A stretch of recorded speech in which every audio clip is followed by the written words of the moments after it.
Hello friends, welcome to PCS study circle Delhi. Friends, हम MPPSC mains के लिए history की सीरीज शुरू कर चुके थे और हिस्ट्री में हम पहला चैप्टर तो फ्रेंड्स, हम एमपीपीएससी मेंस के लिए जो जीएस 1 है उसमें हिस्ट्री को प्रिपेयर कर रहे हैं। हिस्ट्री में हम प्राचीन इतिहास का पहला chapter sources of Indian history, प्राचीन भारतीय इतिहास के स्रोत तैयार कर रहे हैं। फ्रेंड्स, प्राचीन इतिहास के जो स्रोत हैं वो उनको हम दो पार्ट्स में पढ़ते हैं। एक होता है पुरातात्विक स्रोत और दूसरा होता है साहित्यिक स्रोत। ठीक है। अब पुरातात्विक स्रोत क्या होते हैं भाई?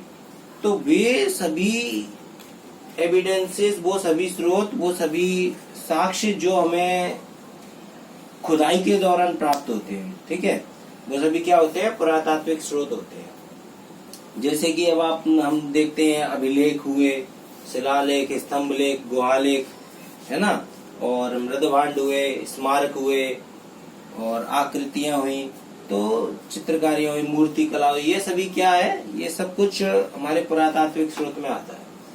दूसरा होता है साहित्यिक स्रोत। अब साहित्यिक स्रोत को हम पुनः दो भागों में डिवाइड करते हैं। ठीक है।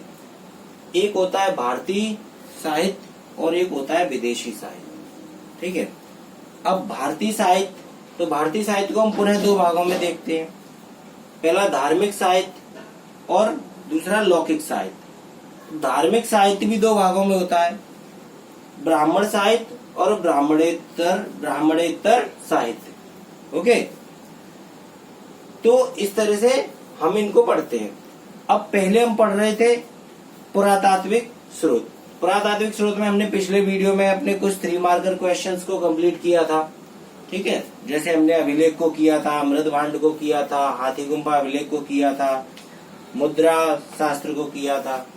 तो ये सभी हम कंप्लीट कर चुके थे। इस लेक्चर में हम और कुछ क्वेश्चंस को कंप्लीट करते हैं।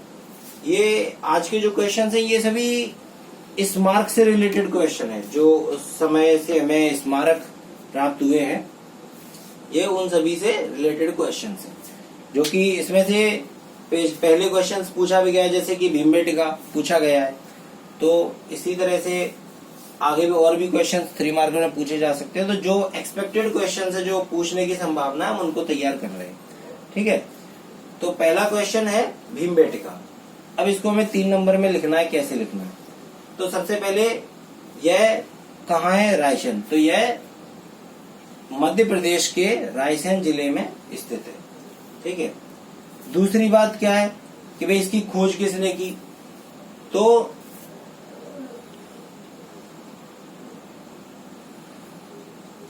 विष्णु श्रीधर ने की है।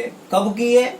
पुरापाषाण काल में। तो दूसरा पॉइंट हम लिखेंगे कि इसकी खोज विष्णु श्रीधर ने पुरापाषाण काल में की थी। ठीक है। या इसकी खोज पुरापाषाण काल में विष्णु श्रीधर के द्वारा की गई। अब तीसरा पॉइंट क्या है भाई? यह किस लिए फेमस है? तो यह गुहा चित्रकारी के लिए प्रसिद्ध है। जो भीमबेटका है यह गुहा चित्रकारियों के लिए प्रसिद्ध है। गुहा चित्रकारी क्या होती है? गुफाओं में जो चित्रकारियां की गई होती हैं उसको हम बोलते हैं गुहा चित्रकारी। ठीक है। चौथा पॉइंट कि यह सन 2003 में यूनेस्को द्वारा की सूची में दर्ज की गई है, वर्ल्ड हेरिटेज साइट। ठीक है। इसको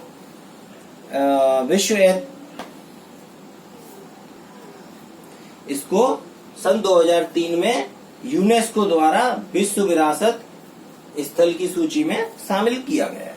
ठीक है। ये हमारे 4 पॉइंट हो गए। इसको आप ऐसे डैश डैश करके अपने शॉर्ट नोट्स बना सकते हो। ठीक है। दूसरा क्वेश्चन क्या है फ्रेंड्स?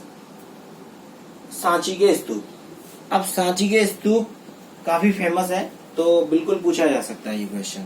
और प्रीलिम्स में तो यहाँ से बहुत सारे क्वेश्चन पूछे ही जाते हैं। ठीक है। तो भाई ये क्या है सांची के स्तूप? तो अगेन सांची के स्तूप भी आपको पता होना चाहिए कि ये रायसेन में है।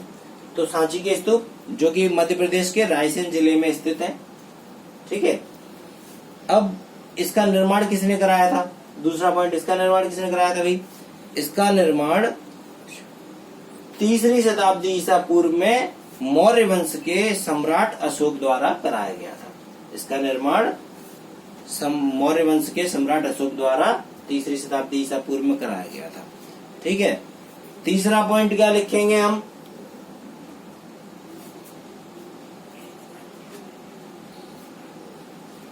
इसका जीर्णोद्धार अग्निमित्र शुंग द्वारा एवं तोरण निर्माण सातवाहन वंश द्वारा कराया गया।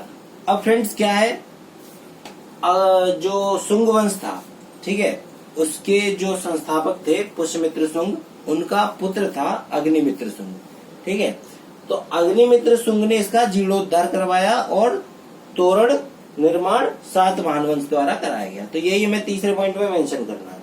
ठीक है, चौथा पॉइंट भाई, इसको सन 1989 में यूनेस्को द्वारा विश्व विरासत स्थल की सूची में शामिल किया गया है। ठीक है, इसको विश्व विरासत स्थल घोषित किया गया है। तो ये हमारा दूसरा क्वेश्चन कंप्लीट हुआ। हमें हर क्वेश्चन में मिनिमम 3 पॉइंट्स लिखने ही लिखने हैं। यदि हम 2019 के लिए मेंस दे रहे हैं तो हमें हर क्वेश्चन में लगभग 3 पॉइंट्स लिखने ही लिखने हैं। इसीलिए मैंने यहाँ पे 4 पॉइंट्स मेंशन किए हैं, ताकि यदि आप कोई एक पॉइंट यदि आपको याद नहीं आता है या आपको जो भी पॉइंट अच्छा लगता है आप वो 3 पॉइंट या फिर आप 4 पॉइंट भी मेंशन कर सकते हो, ताकि आपको मैक्सिमम मार्क्स मिले। आप जितनी ज्यादा इन्फॉर्मेशन उनको देंगे लेकिन लिमिटेड वर्ड्स में, तो आपको उतने ज्यादा मार्क्स आप गेन करोगे। ठीक है, तीसरा क्वेश्चन हम पढ़ते हैं, अजंता की गुफाएं। ओके फ्रेंड्स, अब अजंता की गुफाएं कहाँ हैं? पहले में इसका स्थान लिखेंगे तो औरंगाबाद महाराष्ट्र में। अजंता की गुफाएं औरंगाबाद महाराष्ट्र में है। या हम इसको ऐसे लिख सकते हैं, पहले लिखेंगे ये गुफाएं क्या है, अश्वनाल आकार की हैं। जैसे जो अश्व होता है घोड़े को बोलते हैं, तो अश्वनाल आकार की ये गुफाएं हैं। ठीक है, तो हम इसको ऐसे ही लिख सकते हैं कि अजंता की गुफाएं अश्वनाल आकार की हैं जो औरंगाबाद महाराष्ट्र में स्थित है। ठीक है, एक लाइन। दूसरी लाइन, भाई इसकी खोज कब हुई? इसकी खोज कब हुई?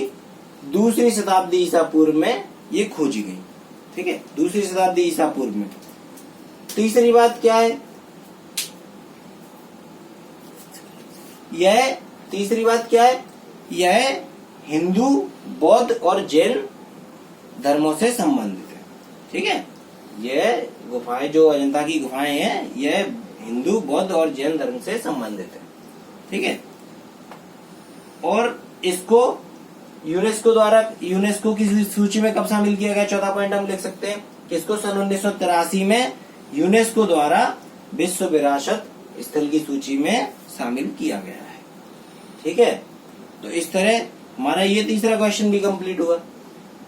चौथा क्वेश्चन है एलोरा की गुफाएं। ठीक है, अब फ्रेंड्स चौथा क्वेश्चन है हमारा एलोरा की गुफाएं। एलोरा की गुफाएं अगेन ये औरंगाबाद महाराष्ट्र में स्थित है। ठीक है, लिख सकते हैं ये महाराष्ट्र के औरंगाबाद जिले में स्थित है। भाई इसकी जो इसका निर्माण है या इसकी खोज, इसका निर्माण कब हुआ? 5वीं से शताब्दी ईसा पूर्व काल की है। यह कब, किस काल की है, किस समय की है? 5वीं से शताब्दी ईसा पूर्व, 5वीं से शताब्दी एडी। ठीक है, 5वीं से शताब्दी ईसवी के समय की है।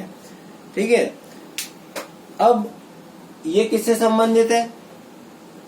ये भी हिंदू, बौद्ध और जैन धर्म से संबंधित है। ये हिंदू, बौद्ध और जैन धर्म से संबंधित है।